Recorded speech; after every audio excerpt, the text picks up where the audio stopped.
Inner coolness यानी आंतरिक शीतलता का होना एक लीडर के लिए जरूरी है। कहा गया है, action born of inner coolness has a greater power, यानी इनर कूलनेस में काफी ज्यादा पावर है। बुद्ध के सबसे बड़े योगदानों में से एक संसार और मानव चेतना के लिए उनका यही उपदेश है। बुद्ध कहते थे, सभी क्रियाएं जो शीतलता से उत्पन्न होती हैं या ध्यान की अवस्था में की जाती हैं, उसमें बड़ी शक्ति होती है। आपने भी इसे महसूस किया होगा।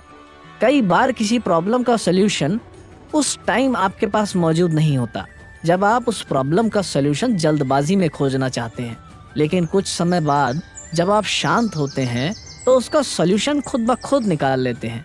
ये आपके शीतल मन की ही शक्ति है कि आप प्रॉब्लम का सलूशन खोजने में कामयाब रहे। बुद्ध के इस उपदेश को सक्सेस और लीडरशिप वाले गुणों के नजरिए से समझना बहुत जरूरी है।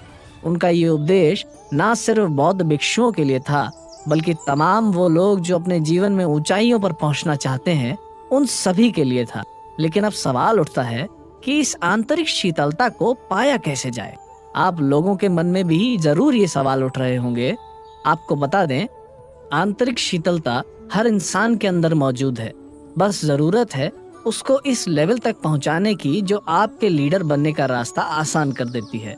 स्वयं बुद्ध के विचार, उनके सोचने समझने का तरीका इतना कूल था कि वो अपने अनुयायियों की बड़ी से बड़ी मुश्किलें आसान कर देते थे।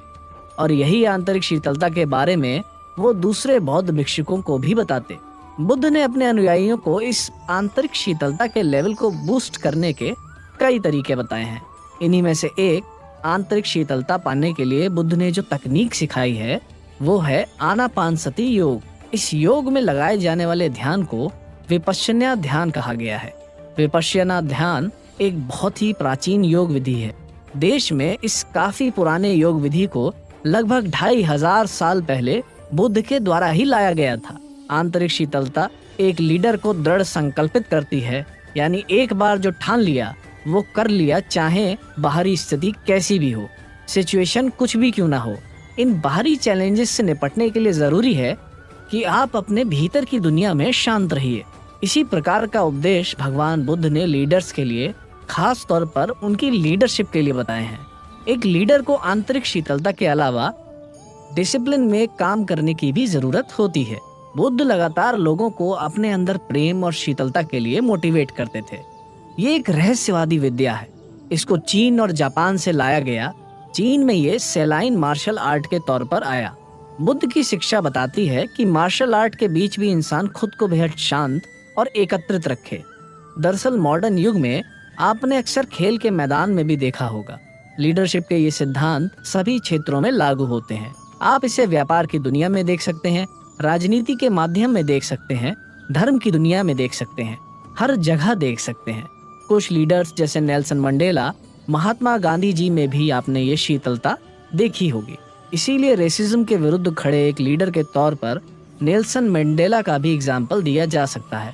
नेल्सन मंडेला ने वास्तव में शांत रहते हुए भी अपने विरोधियों को शिकस्त दी, क्योंकि उनके विरोधी प्रेम की जगह घृणा और शांत रहने की जगह क्रोध से जवाब दे रहे थे। वहीं मंडेला ने साहस के साथ शीतलता का यूज किया, और यही उनकी लीडरशिप की इम्पोर्टेंट क्वालिटी है।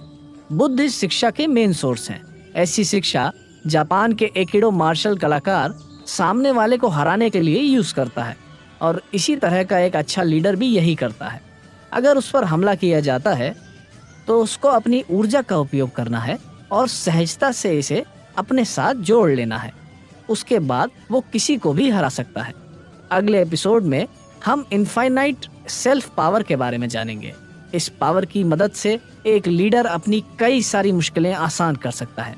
इसके अलावा अगले एपिसोड में हम आंतरिक शक्ति के भी अलग अलग एस्पेक्ट्स के बारे में डिस्कस करेंगे। तो बने रहें हमारे साथ। बढ़ते हैं अगले एपिसोड की ओर।